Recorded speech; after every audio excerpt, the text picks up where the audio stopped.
For me personally, I feel like acting is such a labor of love.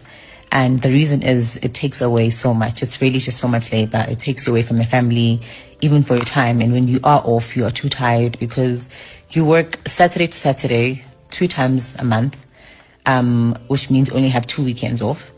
And uhamba kumnyama, ubuye kumnyama most days. Like I'd leave home at 5 a.m. in the morning and I'd come back 7 o'clock ebusuku. And the money that I get month end is equivalent to a 1-day content shoot. Jessica Nkosi has been under fire for becoming an content creator instead of what we known her for, an actress. She's known for working for numerous brands. Now, I personally feel that celebrities need to utilize monetizing their platforms because, I mean, what do you mean you have 2 million followers and you're not making money from it? However, people do miss her back on TV, and a lot of people are actually speculating that the reason why she could actually leave acting is because of the fact that content creation is making more money, while some people feel like she's struggling to actually get a role on TV. Let's actually dig deep and find out what could be the reasons why she's not on TV anymore. She began her acting career with Isibaya as Kondi, a sweet Zulu girl who warmed so many people's hearts. Isibaya was a huge telenovela at that time. However, social media was not as popular, especially monetizing social media platforms.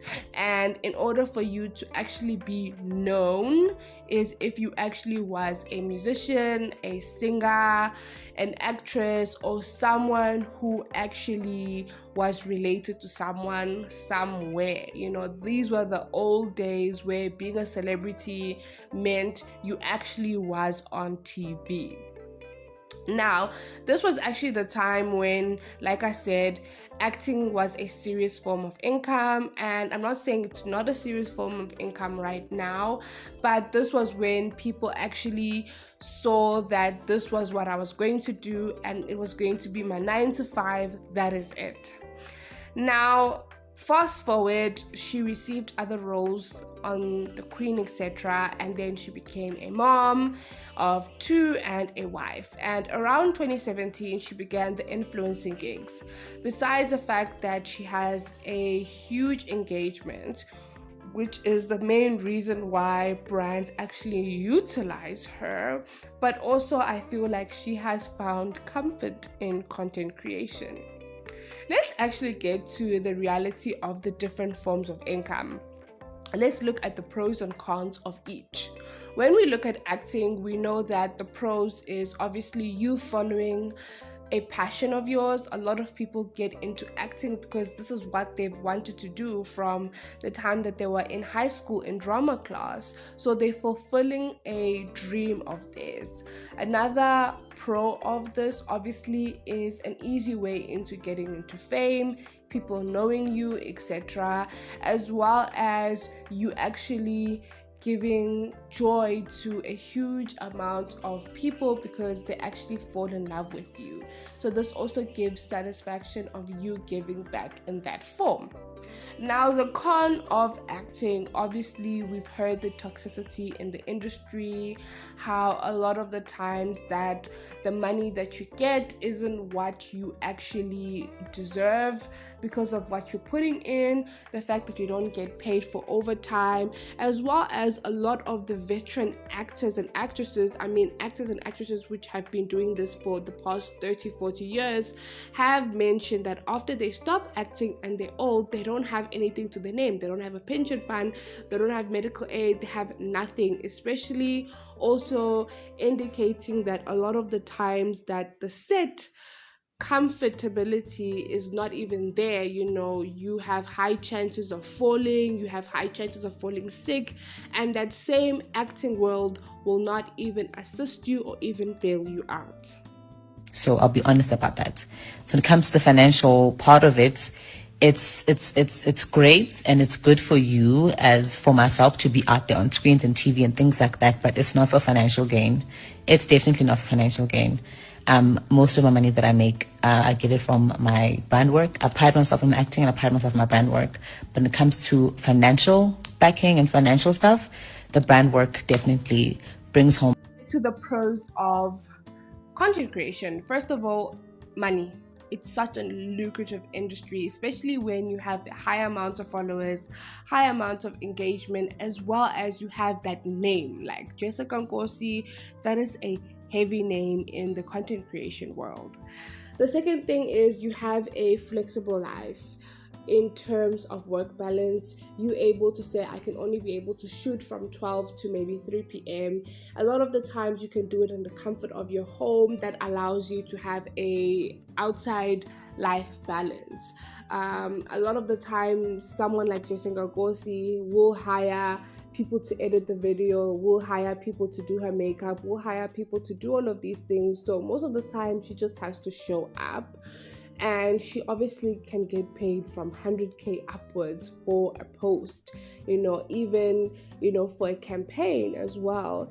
And when you look at it, that's somewhat the amount that she most likely will get for maybe even a season, even less what they would be paying her in the acting world. So it makes sense why she's choosing content creation as another source of income. Also, when she has that dry season in between characters from different shows, that content creation will become that source of income that she would not have while she's auditioning for another role. Now, obviously, the cons of content creation is the fact that sometimes campaigns don't pay you as fast, but I highly doubt it that they do it for celebrities because of that heavy name, as well as it might also allow you comfortability that you just stick onto it, but I don't really feel that is a huge major con, especially if you have chosen that this is your source of income. Now, while you look at content creation and you compare it with acting, I definitely feel like people can do both.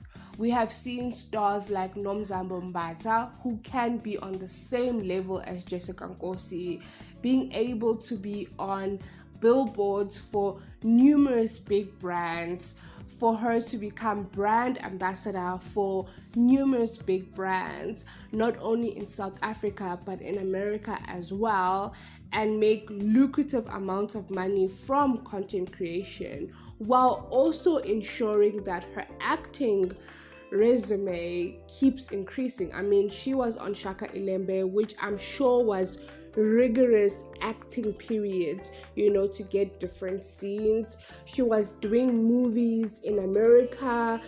She has been constantly on our TV screens for quite some time, while also managing content creation. We see her everywhere as well from these posts, on social media. Now, what's the difference between Jessica Nkosi and Nomzamo Mbatha? The main one is Jessica Nkosi has kids and she is married, whereas Nomzamo Mbatha does not. So the freedom to be able to do both will not be on the same plate as Jessica Nkosi. And the reason is because she cannot be able to actually, especially with the small kids that she have, do that balance with the kids, do that balance with the husband, have time for herself, have time for content creation, and be on a full set, in the acting world all the time. I'm sure that will also drain her. I'm sure that she's going to have to sacrifice something, and I don't think that's what she wants to do, So that could be the reason. And this is the reason why also people who are childless brag about that aspect of having freedom to do what you want, because nothing is necessarily holding you down. Now, people's main concern also is the fact that Jessica Nkosi's husband is also an actor, and he also has not been on our TV screens for quite a while, and he doesn't look like he's actually doing content creation. So people have been curious if she is the main breadwinner. Also, people are curious if the fact that she has chosen not to act is because of the fact that she is the bigger actor, than her husband. and maybe she's chosen to get into content creation because of the fact that she obviously does not want to keep growing in the acting world while her husband is stagnant. That obviously could breed a bit of resentment, etc. I don't really necessarily believe that 100%, because he found her in the acting world, and when they were together, she was on The Queen. But I definitely do wonder what her husband, is going through in terms of his acting career, if he's just chosen not to get back into it, or is it just because he's just been difficult finding roles on TV. But anyway, guys, do comment down below your thoughts, your opinions. Do you think that if Jessica Nkosi has to say that she will never do acting again, do you think that it's a smart move or not? Anyway, we have come to the end of today's video. Don't forget to like, subscribe, and hit that post notification bell down below. Till next time, love and light. Bye.